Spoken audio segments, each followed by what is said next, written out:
તમારે કંઈ પણ શ્રેષ્ઠને પામવું હોય તો પહેલા રૂટીનમાંથી બહાર નીકળવું પડે. એ જ રૂટીનમાં ચક્રાવામાં જો ફર્યા કરશો તો શ્રેષ્ઠને કદી નહીં પામી શકો.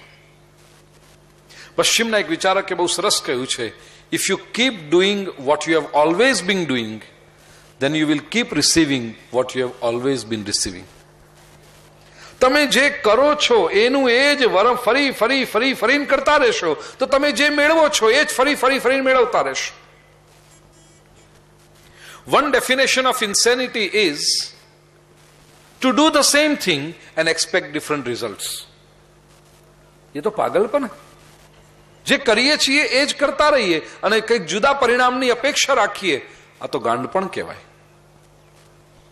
જે ભૂલ આપણે હંમેશા કરતા રહ્યા છીએ એની એ જ ભૂલો વારંવાર વારંવાર વારંવાર કરતા રહીએ તો જે પરિણામો આવે છે એ પણ વારંવાર આવ્યા કરશે.